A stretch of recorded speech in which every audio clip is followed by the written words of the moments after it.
Voy una vez más a empezar contigo, con los que están aquí presentes y los que están allá virtuales que nos acompañan, a hacer un poquito de ejercicio mental, de retroceder un poquito a nuestra adolescencia o tal vez nuestra niñez, para recordar una frase que yo todavía la llevo presente. Algunas veces me la dijeron: en vez de estorbar, póngase a hacer algo. No sé si de niño o adolescente usted escuchó esa palabra en la casa o en el trabajo. En vez de estorbar, póngase a hacer algo. Cuando yo ya estaba en la ciudad, luego de estar en algunos emprendimientos, no se llamaba así en ese tiempo, no, betunar no era emprendimiento, vender en los carros no era emprendimiento, era vaya, trabaje algo. Y después me fui a una rectificadora de carros chocados. Y el jefe sí que era de verdad bien cascarrabia, ¿no? Cuando él llegaba y si usted estaba ahí que no hacía nada, decía esta palabra: en vez de estorbar, póngase a hacer algo.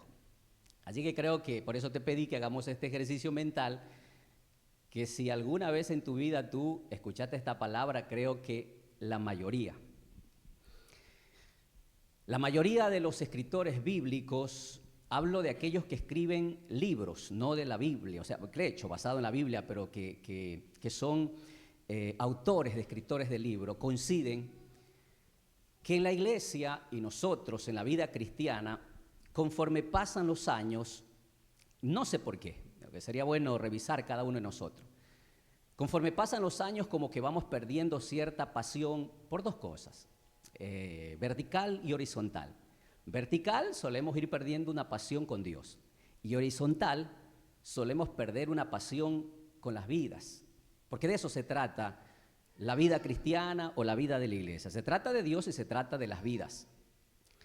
Y los autores siempre apuntan a eso, y la Biblia también habla que nosotros podemos caer en un enfriamiento, desconectarnos y perder quizás esa pasión por el cual somos parte de una iglesia, la pasión por Dios y la pasión por las vidas. Y yo añado en mi experiencia que justamente cuando vemos que esas vidas no quieren nada con el Señor, con mayor razón. No sé si a usted le ha pasado, que ya son años y usted ha orado, le ha predicado y el bandido no quiere saber nada. Así que usted ya, que se vaya donde él se quiera ir. Tal es así que mientras pasan los años, peregrinamos en nuestro medio evangélico, sin importar si nosotros a esa comunidad o al reino del Señor sumamos. Y en el peor de los casos, tal vez no deseamos, no oramos o no trabajamos para multiplicarnos. Insisto en estas dos palabras, porque si somos parte de la iglesia, mire, todo lo que nos enrolamos en el reino del Señor, o sumamos o multiplicamos. Prohibido restar y prohibido dividir. O sea, eso no es cultura del reino. O sea, si somos parte de la iglesia, debemos sumar o multiplicarnos.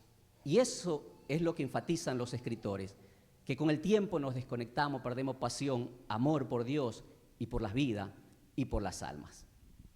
Quiero recordarte, y algunas veces lo he manifestado, que personalmente yo he evaluado mi vida por décadas, y de pronto te lo dejo a ti para que lo revises, porque las décadas no perdonan, van pasando sobre nuestra piel. Pero en 1999, por ejemplo, yo comencé mi primera década en la vida cristiana. Yo estuve, creo, un año y algo más en la iglesia que le he comentado en el centro de Guayaquil, luego de cambiarme de los menonitas, y luego nos fuimos a las zonas rurales. O sea, yo esa década, del 99 al 2009, yo la revisé, la analicé, y creo que fue una década bastante interesante, no excelente, pero buena.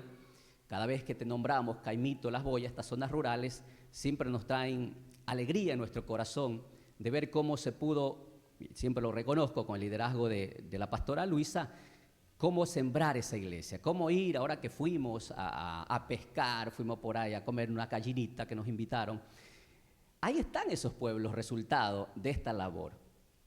Pero en el 2009 yo hago un cambio, ingreso a la misión que actualmente yo me debo, a trabajar casi 10 años en el tema social. Y también, dicho de paso, caigo como paracaídas, no sé qué avión me envió para acá y caí aquí la tercera etapa del recreo.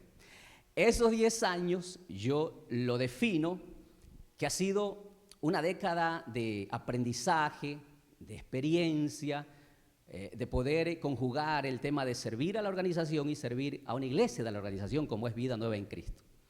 Pero el tiempo sigue y no perdona, porque desde el 2019 hasta la actualidad empecé mi tercera década, ya llevo 4 años, por eso digo, sería bueno que tú la revises tu vida cristiana. Llevo 4 años en la cual, lo he dicho, nadie se pensaba que se nos venía la pandemia. Porque si yo hablo de mis 2 décadas, no había pandemia, no había obstáculos, no había muchas cosas, sirviendo al Señor. Así que para mí, esta nueva década, yo hice muchos replanteamientos, los que me conocen de cerca saben, en mi familia, en mi círculo íntimo, en pequeños grupos de amigos que tengo que no pasan de los 5 dedos que tengo en la mano. En muchos aspectos comencé a hacer estos cambios, insisto, necesario, porque a mí, por si acaso, y a ti, nadie puede controlar tu vida, porque es tu vida, junto con el Señor, a ver qué te dedicas a hacer. Así que llevo 4 años que todavía no lo dirijo, no puedo digerirla, perdón. Y yo creo que tal vez al cumplir los 5 me voy a sentar para ver cómo me ha ido en mi tercera década de estar en el servicio cristiano. Porque, insisto, la vida pasa y no se detiene. Hasta mientras espero digerir todos estos 4 años de mi nueva década y continuar con una renovada pasión o visión o todo lo que yo decida en el Señor continuar haciendo para su reino.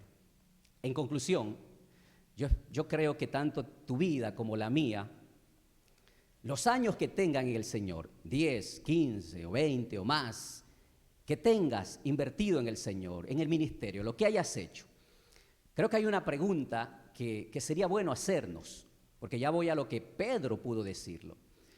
Sería bueno preguntarnos si a través de los años estaré siendo un estorbo en la iglesia, así como me lo dijo mi jefe, así como me lo decían en la casa. ¡Ey, si está estorbando, póngase a hacer algo! Sería bueno hacernos esa pregunta. Yo sé que el término estorbo no nos trae ningún sentimiento bueno, pero así lo manifestó el apóstol Pedro. Ahora, si fuese así, que estuviésemos interrumpiendo, deteniendo la obra de Dios, es interesante comprender que lo que yo hago es en contra de lo de Dios. Sus sueños, sus planes, sus propósitos, sus anhelos, todo lo que Dios quiere hacer, que dicho de paso, va a utilizar a tu vida y a mi vida. Por eso insisto, preguntarnos si de pronto estamos siendo estorbo en las cosas de Dios. Y yo, sinceramente, yo hace tiempo leí este texto y me llamó la atención y yo dije que te iba a predicar de esto. Al primero que yo me pongo en la lista, como siempre, soy yo. Y este mensaje de todo corazón va dedicado a aquellos que sí nos hemos sentido, porque ya son 27 años, 26 rumbo a 27 años, que uno está en medio de la iglesia sirviendo a Dios. Así que va dedicado este mensaje para aquellos que han dicho, no, yo creo que ya no sé qué voy a hacer. O como Pedro lo dijo en Hechos, capítulo 11, verso 17. Vamos a leer lo que Pedro manifestó. El escriba o el escritor Lucas, que escribe el libro de los Hechos, lo dice así, Hechos, capítulo 11, verso 17. Si Dios, pues, le concedió también el mismo don que a nosotros, que hemos creído en el Señor Jesucristo. Aquí viene lo que es el tema de lo que te comparto hoy. ¿Quién era yo, dice Pedro, que pudiese estorbar a Dios? Vaya que Pedro hace elocuencia o simpatía con su corazón y con su carácter, porque Pedro era muy directo, Pedro no andaba por las ramas. Y lo dice de esa manera. ¿Quién era yo que pudiese estorbar a Dios? Pedro, el que fue llamado, el que fue tratado, el que fue liberado, el que fue lleno del Espíritu Santo, termina escribiendo esta frase por la cual hoy sé que Dios nos va a hablar. Podemos caer en el error consciente o inconscientemente, que lo que yo soy y lo que yo hago están aportando a la construcción, a todo lo que Dios está construyendo, porque no nos olvidemos que de eso se trata la iglesia. El mismo Pablo dijo, yo como perito, como arquitecto, Cristo puso la base, pero el resto seguimos construyendo. Tú y yo somos parte de servidores para construir lo que Dios está edificando. Y con lo que yo soy y con lo que yo hago, o aporto para esa construcción o tal vez es todo lo contrario. Eso es lo que el apóstol Pedro está diciendo, porque ya vamos a recordar lo que fue la vida de este apóstol, que seguro que se sintió no digno de ser parte de un constructor de las cosas de nuestro Dios. Así que insisto, este mensaje para aquellos que no solo por sentimientos se han sentido, me siento un estorbo para las cosas de Dios, sino que es el Espíritu que está obrando en nuestras vidas, porque quiere que mejoremos como constructores de lo de Dios. En Hechos capítulo 10, 11 del texto que te hablé, sobre todo esos dos capítulos, narra la experiencia de Pedro y Cornelio. Aquellos que han leído Biblia, que siguen leyendo la Biblia, que conocen esta historia, vamos a recordarla, el capítulo 10 y el 11 del libro de los Hechos, la experiencia de Pedro y de Cornelio. Aquí está redactada. Como dije, el escriba Lucas lo redactó de una manera maravillosa que hace ver que esta historia conlleva a una acción salvífica, que de eso, insisto, se trata lo que Dios hace aquí en nuestro medio, una acción salvífica. Ambos tuvieron experiencias espirituales sobrenaturales. Tanto Cornelio como Pedro eran de diferentes nacionalidades. El uno era judío, el otro era un gentil que muy poco conocía de Dios, o tal vez lo poco que conocía lo ponía en práctica. Pero vamos con el primero, Cornelio. La Biblia en estos textos dice que Cornelio tuvo una visión y que en esa visión se le apareció un ángel. Recordemos que Cornelio era un centurión de Roma.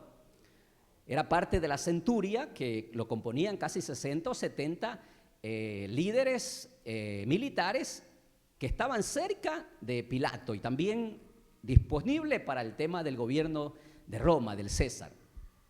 Esta persona tenía a su disposición casi 70, 80 hombres y cada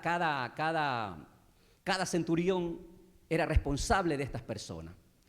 Así que el hombre era una persona de influencia en el ámbito militar. Lucas, que es bien como un cirujano, dice que él era parte de la compañía La Italiana. Así dice, redacta Lucas. A este le visitó un ángel.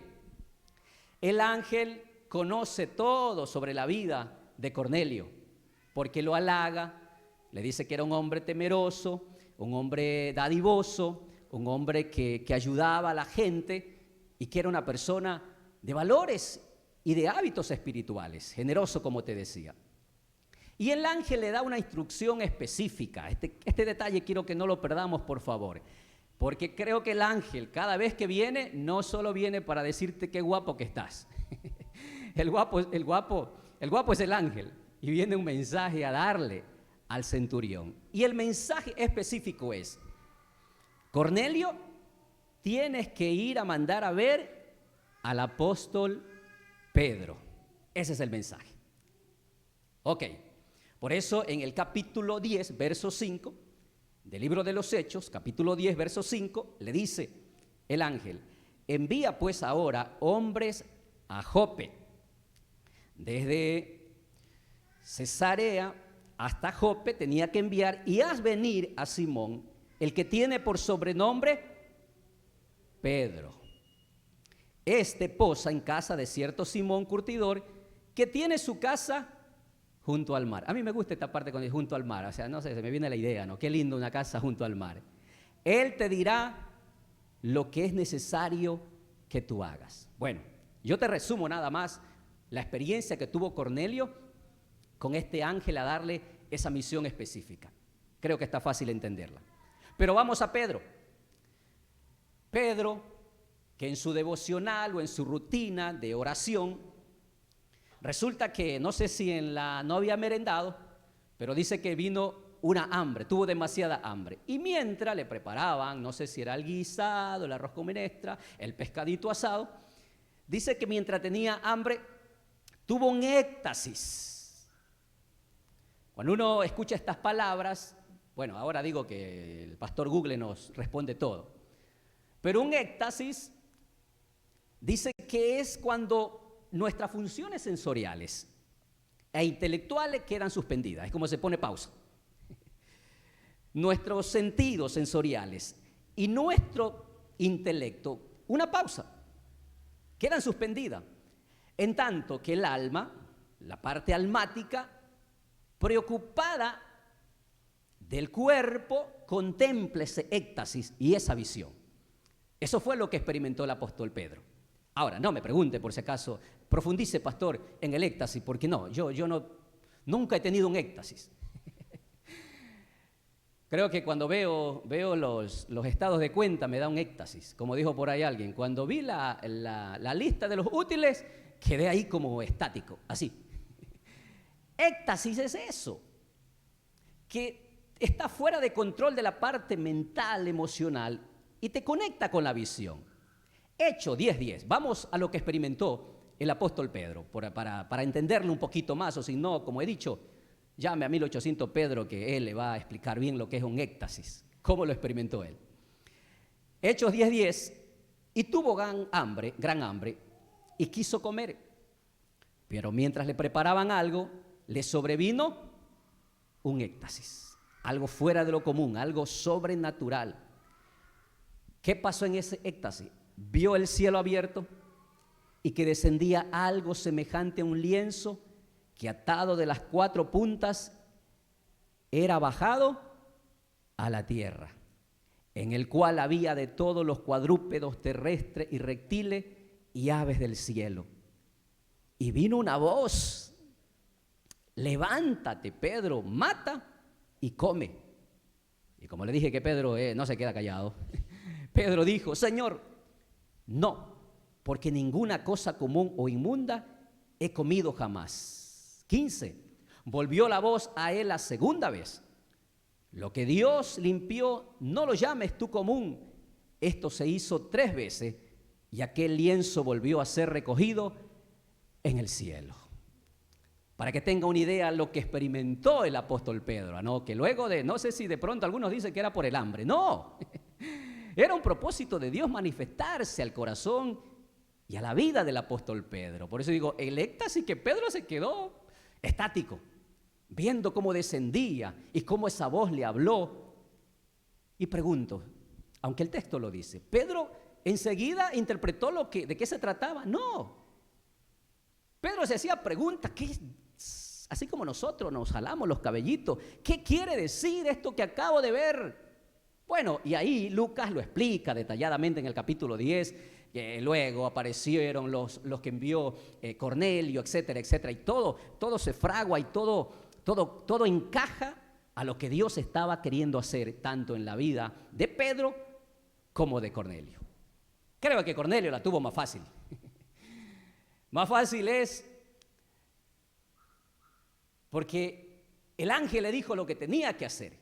A diferencia de Pedro, que en esta conversación del texto que te acabé de leer, él lo primero, y eso quiero resaltar por favor, hablando en un éxtasis con Dios, no dejó a un lado su cultura y su humanidad. Él se puso el manto y se cubrió con la cultura judía, porque lo que él le responde a esa voz era verdadero para los genuinos, era genuino para los judíos. Ellos no podían comer cosas inmundas ni cosas comunes, era muy normal, era parte de la ley. Él se puso ese manto y respondió. Pero Dios vuelve a decirle, aunque Pedro no lo entendía, lo que Dios limpió no lo llames tú común. Tanto es así que 3 veces Dios vuelve a repetirlo, como dicen los expertos. Cuando algo se repite es porque Dios quiere que lo entendamos. Alguien dice amén a eso. Porque ¿qué es lo que debemos entender? Que aunque nosotros querramos poner nuestro ropaje, nuestra cultura, nuestra ideología, siempre va a primar la verdad y la razón de nuestro Dios. Dios siempre va a ganar ante nuestra humanidad o ante cualquier ropaje que nos pongamos. Siempre va a ganar. Lo que pasa es que a veces nosotros o no queremos entender la visión o lo que Dios nos ha revelado y nos hacemos los desatendidos, como el mensaje que te decía. Pero aquí Dios le respondió bien claro. Y aquí viene este principio, por favor. Vamos a abrazar los principios que sacamos de esta experiencia de Cornelio y de Pedro.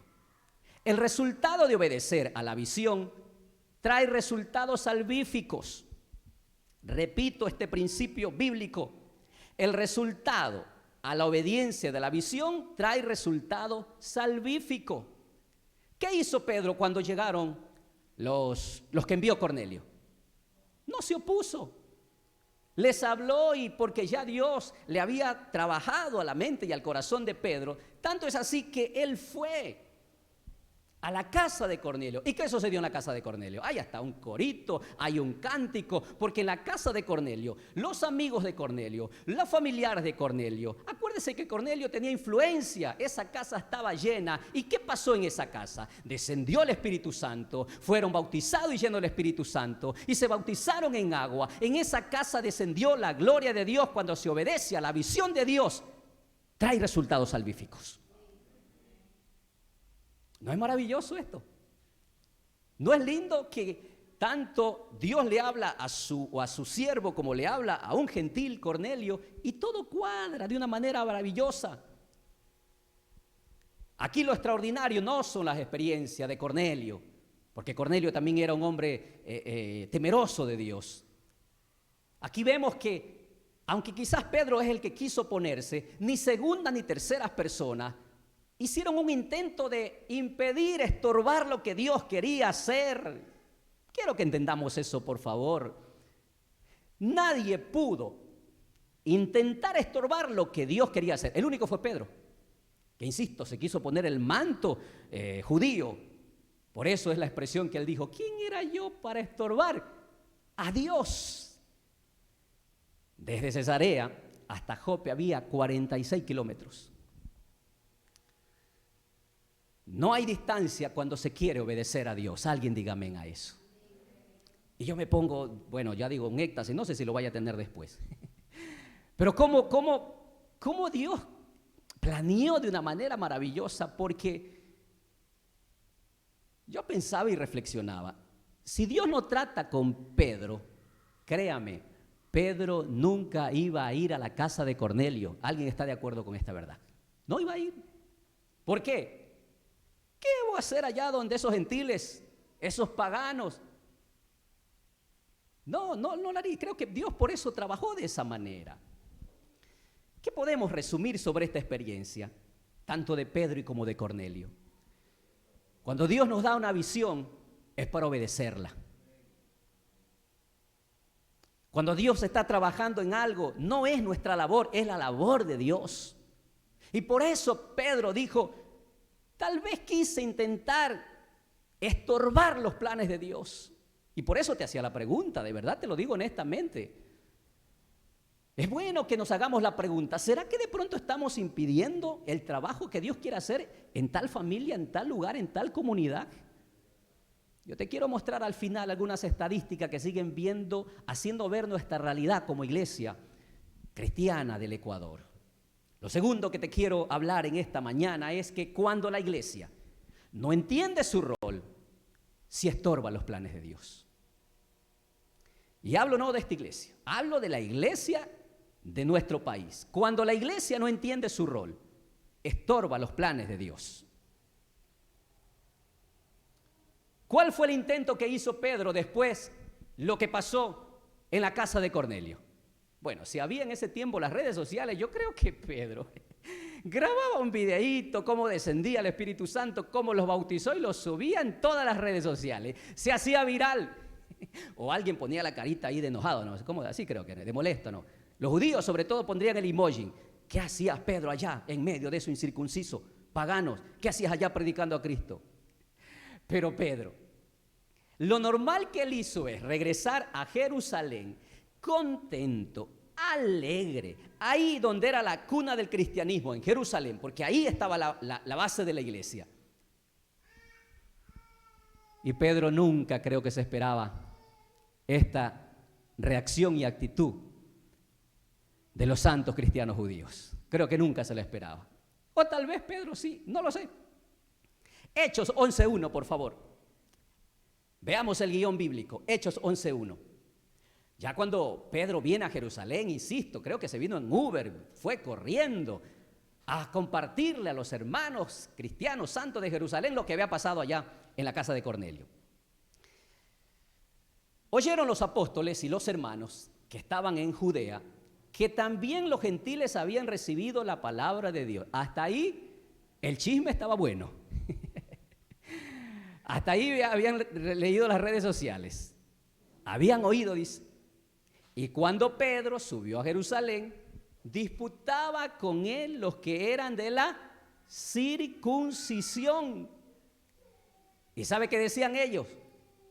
¿Por qué has entrado en casa de hombres incircuncisos y has comido con ellos? Te has manchado, Pedro. Has dañado la ley judía. Por eso te dije al principio de este segundo punto, cuando la iglesia no entiende su rol, de verdad que entorpece los planes de Dios. ¿Alguien está de acuerdo conmigo eso? No conmigo, sino con la palabra. A ver, vamos a recordar un poquito. Pedro sabía o entendió bien claro de parte de la boca del Señor que el evangelio tenía que llegar a toda raza, toda cultura y hasta el último rincón de la tierra. Pregunto, ¿lo entendió o no lo entendió Pedro? Porque fue de la voz de Jesús. Por eso es que Dios mismo trató con Pedro para que entienda por medio de este éxtasis que eso es lo que Dios quería, salvar a los impensables o a los indeseables, como yo lo he dicho. Pero ¿qué es lo que afloró de la Santa Iglesia de Jerusalén? Dos cosas. Que pienso que todavía esa sombra nos acompaña a nosotros, lo de la iglesia de esta generación. La religiosidad y el egoísmo es un síndrome que aqueja a la iglesia. Dos cosas. La religiosidad y el egoísmo es un síndrome que aqueja a la iglesia y que, dicho de paso, y hablo por mi vida, como te dije, analizando las décadas, estas últimas décadas la iglesia ha expuesto más su religiosidad y su egoísmo.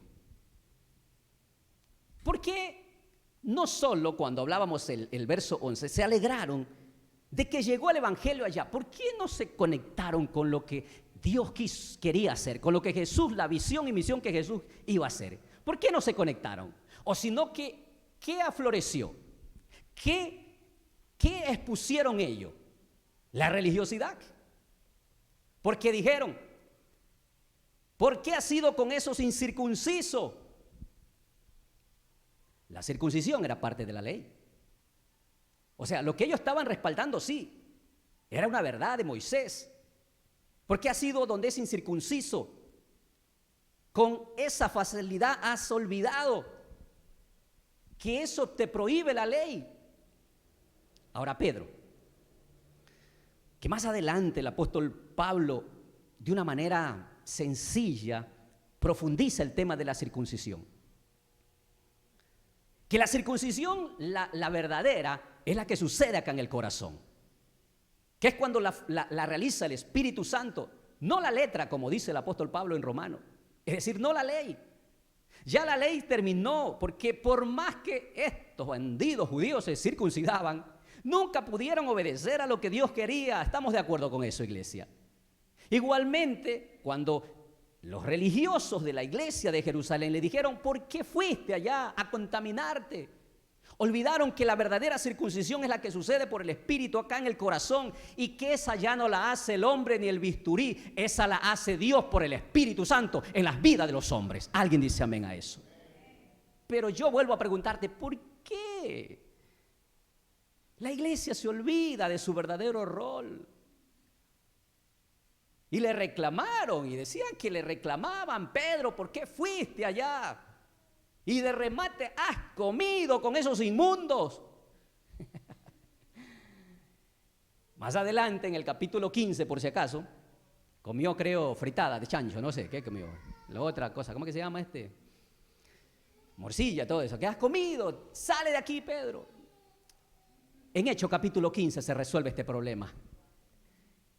Me gusta lo que dice Rick Warren, que dice: yo doy gracias a Dios por este primer concilio, porque en este primer concilio trataron el tema de la ley, el tema de la religiosidad, de no agregarle, de no añadirle más peso, sino que la gracia de nuestro Dios. Y desde ahí dijeron: nos ha parecido bien al Espíritu Santo y a nosotros los líderes no ponerle carga, es decir, no tienen que circuncidarse para ser parte de la iglesia del Señor. Y ahí entramos nosotros los gentiles. Por eso doy gracias a Dios por ese primer concilio allá en Jerusalén.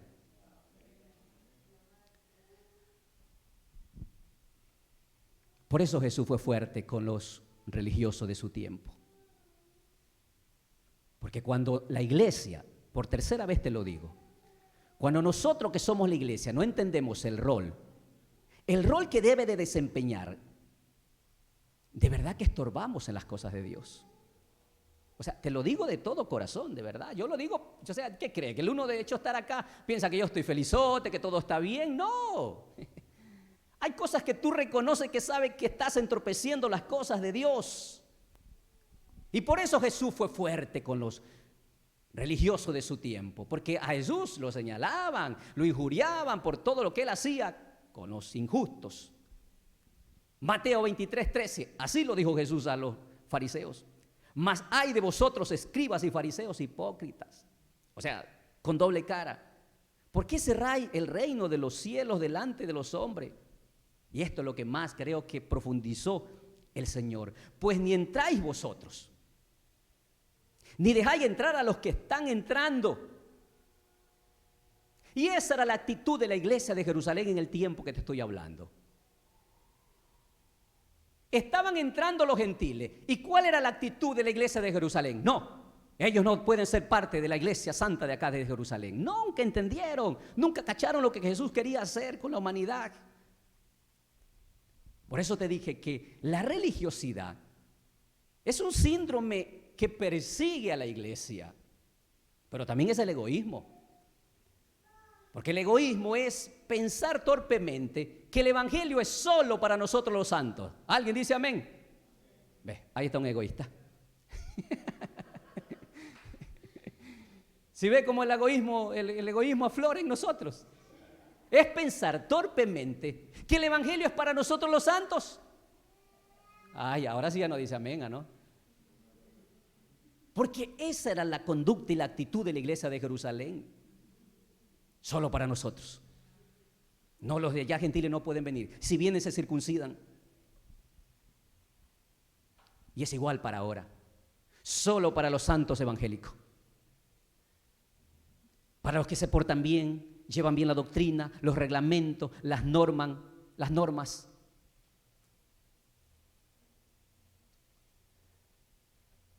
Cuando yo prediqué ese tema sobre que nosotros nos gusta ser consumidores de la gracia, no nos olvidemos que la gracia vino gratuitamente a nosotros, aunque le costó a Jesús. Pero ¿por qué nos cuesta dar de gracia lo que recibimos de gracia? ¿Por qué esta iglesia, en su egoísmo y en su religiosidad, se mantenía así hasta que Dios tuvo que hacer algo? ¿Alguien dice amén a eso?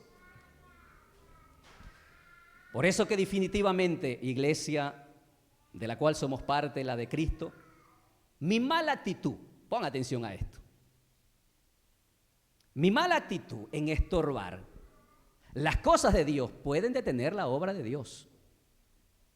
Iglesia, escuchemos esto, que yo no es que lo hago para ti, yo soy parte de la iglesia. Mi mala actitud trae estorbo y detiene la obra de Dios. Y recuerda esto, ya te voy a dar dato al finalizar este mensaje y te voy a mostrar con estadística que estoy en lo cierto. Mi actitud religiosa y egoísta detienen la obra de Dios.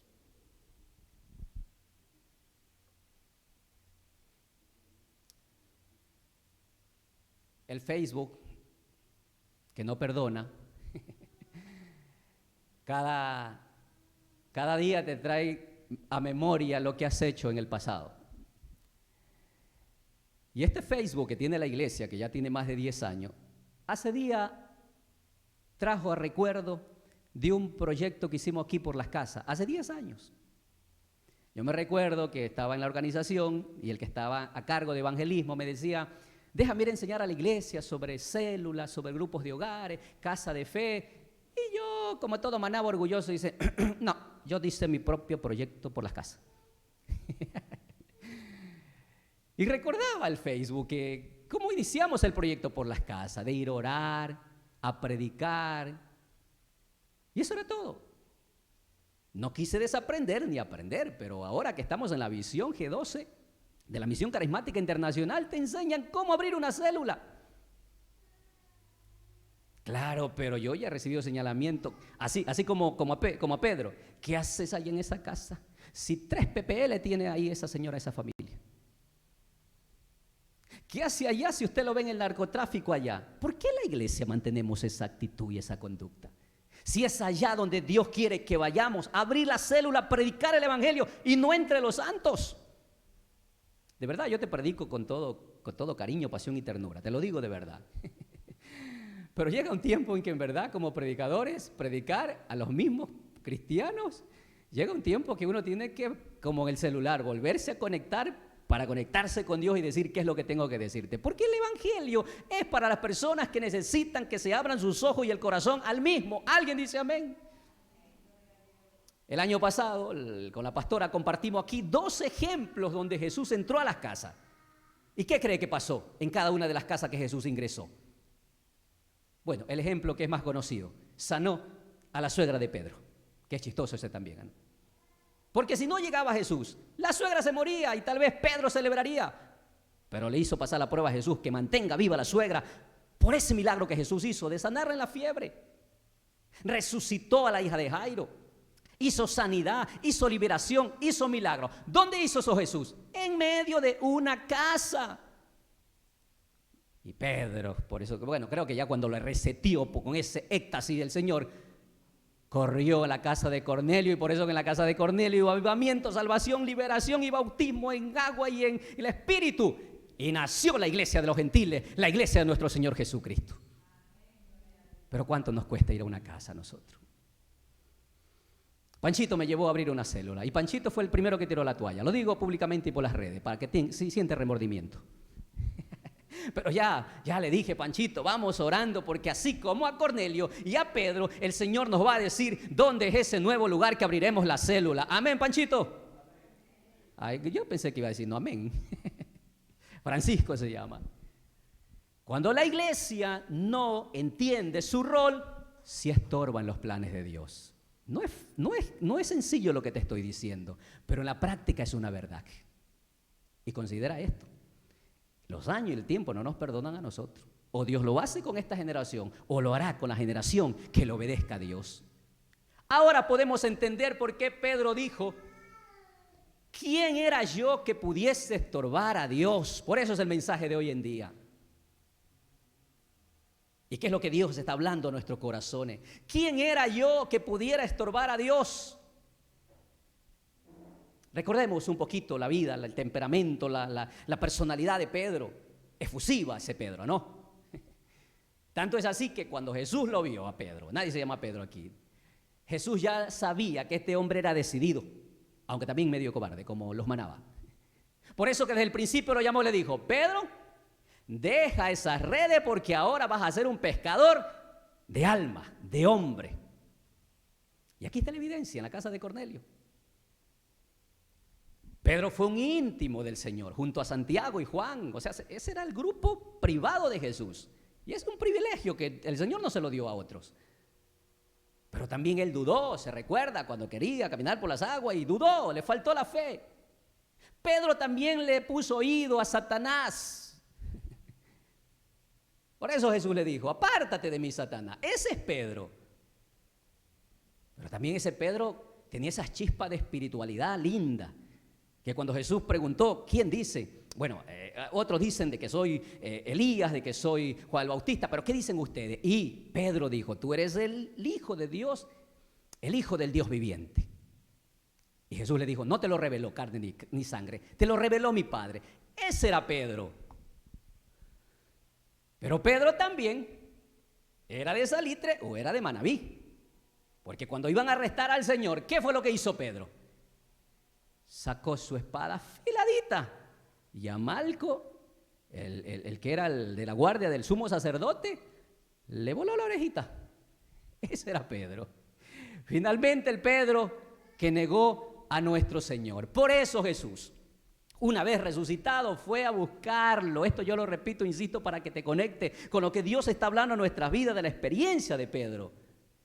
Por eso él dijo, ¿quién era yo que pudiera estorbar a Dios? Si otros lo quieren hacer, allá ellos, pero Pedro dijo, yo no. Y esta pregunta que se hace Pedro, ¿sabe cómo nos responde? Con lo que él hizo en su vida. La mayoría de las cosas que Pedro hizo en su vida muestran que él no quiso oponerse a lo que Dios estaba construyendo en ese tiempo. Todo lo que desarrolló el apóstol Pedro tuvo que ver con cómo Dios sigue construyendo, cómo Dios sigue agregando, cómo Dios sigue salvando vidas y familia en la construcción que Dios está haciendo. Porque pienso que todos tenemos esa libertad de ser estorbo o salir del estorbo para construir lo que Dios está haciendo. Pedro obedeció a la visión. Lo importante de ser obediente a la visión de Dios. ¿Sabe cuál fue la respuesta cuando Pedro, con los líderes de la iglesia de Jerusalén, Hechos 11:18, dice así Lucas en Hechos 11:18, entonces oídas estas cosas, callaron y glorificaron a Dios diciendo, de manera que también a los gentiles ha dado Dios arrepentimiento para vida. Nadie no se puede resistir a lo que Dios está haciendo en medio de los tiempos. ¿Alguien dice amén a eso? Aunque querramos estorbar, será imposible. Dios lo hará. Me gusta esta parte, porque primero se oponían, primero lo señalaban, primero lo criticaban y le decían, Pedro, ¿por qué has hecho esto? Y luego que vieron los resultados de la obra de Dios, glorificaron a Dios y dijeron, ya hay iglesia en los gentiles y hay arrepentimiento y hay vida. Por eso, hermanos, hermanas, estimados, estimadas, el problema no es Dios, el problema somos nosotros. ¿Alguien se une conmigo? El problema no es Dios, el problema soy yo. Dile que está a tu lado. El problema eres tú y yo también, así dile, para que no se enoje. Que somos parte de la iglesia. Cuando Pedro dijo, ¿quién soy yo? Yo a veces cuando escucho mis prédicas, yo repito mucho, yo. Y no es por mi egoísmo, a veces tiene que ver con mejorar el tema de mi comunicación. Pero el yo, es cosa seria en nuestra humanidad. Cuando el yo es fuerte, le damos espacio a nuestra naturaleza y nos oponemos. Y somos estorbo y nos sentimos bien estorbando lo que Dios quiere hacer. ¿Por qué? Por el yo. Porque ese yo es más lindo que ese yoyito. No. Por eso Pedro dijo, ¿quién era yo que pudiese estorbar la obra de Dios? A diferencia cuando decimos, Él está haciendo, Él está obrando, a un lado queda la religiosidad, a un lado queda el egoísmo y viene a contribuir a los planes de Dios. ¿Cuántos quieren ser ese canal de bendición? ¿Cuál es la clave? Como el mismo Pablo dijo, ya no vivo yo, porque el yo es el que nos trae problemas, el yo es el que hace entorpecer los planes de Dios, el yo es el que hace hacer que seamos estorbo. Y por eso te conversaba al principio cuando yo escuchaba esa palabra en mi niñez o en mi primer trabajo. A ver, si viene aquí para estorbar, póngase a hacer algo. Creo que a veces necesitamos que se nos recuerde de parte de Dios que si en ese torpe intento somos estorbo, insisto, esto es un torpe intento porque eso, la vida se pasa, la vida se va. Yo creo que todos los que están aquí presentes y los virtuales han tenido un encuentro con Jesús. Ahora sí le pregunto, ¿me dice amén? Un encuentro con Jesús. De lo contrario, usted creo que no le interesaría nada de las cosas de Dios. Usted se ha encontrado con el Cristo resucitado. Y lo lindo de ese encuentro es que no es el mismo que tuvo Jesús conmigo, ni con Panchito, hoy lo estoy haciendo famoso en las redes, ni con nadie. Todos los encuentros que hemos tenido con el Señor no se igualan. Son únicos y son inolvidables. Cuando el Señor te llamó, te tocó, te bautizó con su Espíritu, te bautizaste, comenzaste a servirle, son únicos. Pero pon atención a esto, por favor. El punto no es el encuentro, sino el fin por qué te encontraste con el Señor. ¿Sabe por qué te encontraste con el Señor? Para que contribuya a la visión de Jesús, que es salvar vida. Y no convertirnos. Lo que Pedro no se le fue tan fácil ser un estorbo. O contribuyo a la visión de salvar vida, o me convierto tristemente para mi vida en un estorbo dentro del reino de Dios. Y de verdad que creo que los padres a veces nos incomodamos por nuestros hijos que no ayudan los quehaceres. Van a hacer algo, van a hacer cada vez más. Es una lucha. Pero escucha estos datos. Los ecuatorianos, que somos, desde el 2000 se escucha que éramos el 12% de evangélicos los ecuatorianos. Yo te di, de acuerdo al INEC, ¿te acuerdas que te di la semana pasada datos específicos? ¿Cuántos porcentaje éramos de cristianos evangélicos? Yo me recuerdo desde 2000 éramos 10 o 12. Por ahí éramos, creo, el 14 millones, por ahí íbamos más o menos, 14, 12, 14 millones hace una década. Y algunos decían, sí, somos 1 millón, 1,5 millones. Otros, creo que, como decías, evangelistas, dice algunos, que le poníamos números para cuadrar, somos 2 billones de evangélicos. Pero la realidad es que ahora somos 17 millones de ecuatorianos, la población sigue creciendo, pero la iglesia no crece. Mira, yo te lo digo, o sea, yo he caminado por el país, en nuestra organización, por la mayoría de las iglesias. No crece la iglesia evangélica. Nos envejecemos.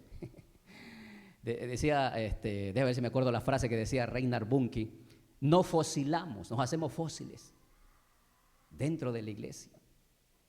O sea, el país sigue creciendo en su población y por eso nosotros cada vez nos vemos menores, más pequeñitos, porque no crecemos como iglesia cristiana evangélica. Y las estadísticas dicen esa realidad. Esto pienso que nos debe llevar a algo urgente de volvernos a Dios y a su visión. Alguien dice amén a esta verdad. Entonces, por eso yo me hacía la pregunta al principio, ¿será que la iglesia, y no hablo de esta o de cualquier, hablo de la iglesia de Cristo del Ecuador, ¿será que la iglesia mantiene esa actitud de religiosidad y de egoísmo? ¿O de que me importismo? ¿Qué opinan ustedes? A ver, conversemos un ratito. ¿O por qué será que nosotros no sumamos, peor no nos multiplicamos? ¿Será que tenemos que decir como Pedro dijo, ¿quién era yo que pudiera estorbar a Dios?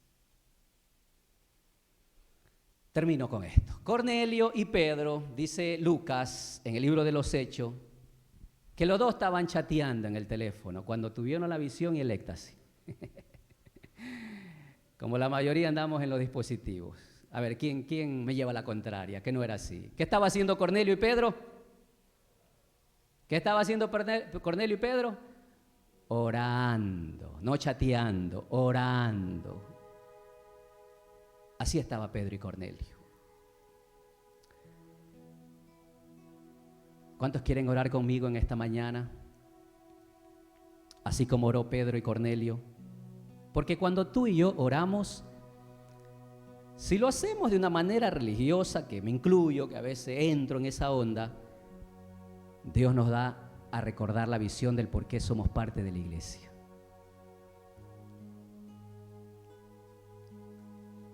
Y otra, yo sí creo, en base de esta prédica, este mensaje, que Dios te va a mostrar ese Cornelio, esa casa, donde el mismo Espíritu también está visitando esa casa para llevar una obra salvífica a ese lugar. ¿Alguien dice amén? Y le hago una pregunta. A ver, Cornelio y Pedro, ¿cómo cree que se pusieron a orar? ¿Sentado, parado, de rodilla? Pregunto, a ver, ¿cómo era? A ver, ¿cómo se quiere poner usted en este momento para que oremos a Dios? A ver, se lo dejo en su libertad porque usted tiene la devoción con Dios. Pero los que quieren ser Pedro, Cornelio, vamos a orar en este momento para decirle, Señor, perdóname si de pronto he estado siendo un estorbo para tu construcción, para tu iglesia. ¿Quién soy yo que pudiera estorbar a Dios? Así que oremos.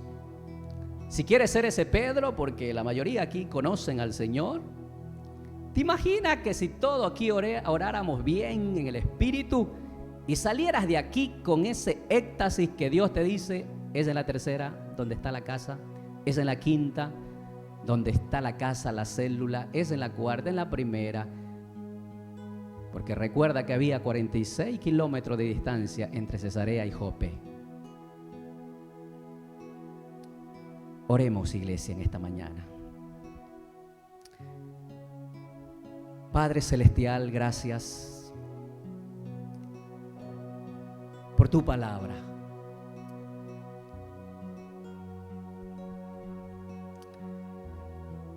Tu palabra es limpia, verdadera. Tu palabra es espíritu. Y hoy nos has hablado de esta palabra que seguro incomoda. A nadie le gusta decirle que estamos por un estorbo o haciendo estorbo, a nadie. Pero Pedro lo manifestó, porque él entendió, luego de ese éxtasis, de esa visión, lo que Dios siempre ha querido hacer en cada persona, en cada humano, que es salvarlo. Que es a través del Evangelio llevar vida, en medio de los valles de huesos secos, muertos, llevar vida. Yo te invito, hermano, ora como Pedro en este momento, los que están conectados. Porque la visión no ha cambiado, la visión es única. Pero la verdad es que cuando perdemos la pasión con Dios y la pasión por las almas, nuestro corazón está frío y necesitamos que Dios nos recuerde su visión, lo que Él está construyendo, lo que Él está fraguando, trabajando. Señor, y oro para así como trabajaste con la vida de Cornelio, este importante hombre, que trabajaste, le hablaste, enviaste tu ángel, le diste una visión a Cornelio, que tenía que enviar a traer a Pedro. Señor, aquí hay vidas, aquí hay hombres y mujeres, trata con ellos, Señor. Muéstrale la visión, muéstrale esa casa, esa pasión, esas vidas, que aunque tal vez los religiosos señalen por qué vamos, por qué estamos, por qué persistimos, eso es el trabajo y la visión de Dios. De eso se trata, son las vidas, son las almas. Señor, perdónanos una vez más, dile al Señor, perdónanos si nos mantenemos en ese espíritu y actitud de egoísmo, de religiosidad que detienen la obra de Dios. Líbrame y líbranos de ser un estorbo a lo que tú estás haciendo. Se vino esta pandemia que nadie la esperábamos ni la deseábamos tal vez. Muchos se han ido sin Cristo, otros con Cristo, Señor. Y tu iglesia es la responsable de llevar la voz de Cristo, predicar el evangelio de Cristo. Tu visión es clara, Señor, que es llevar a los impensables, a los indeseables, a los que no te conocen, a los que no te entienden, a los que todavía no conciben la gracia y el amor de Cristo. Hermano, yo oro y pido que ores. Yo sé que Dios te va a revelar esa vida, esa familia. Sé que lo va a hacer si te vuelves sensible al Señor. Pero en este momento oro por las vidas que están conectadas, los que escuchan un mensaje después. El Señor está interesado por tu vida y tu corazón y tu familia, así como Cornelio. El Señor está interesado por tu vida y tu familia, así como leímos en la vida de Cornelio. Y no solo en tu vida, sino en tus amigos, en tus más cercanos, en tus íntimos. Así que abre no solo tu corazón, sino tu casa.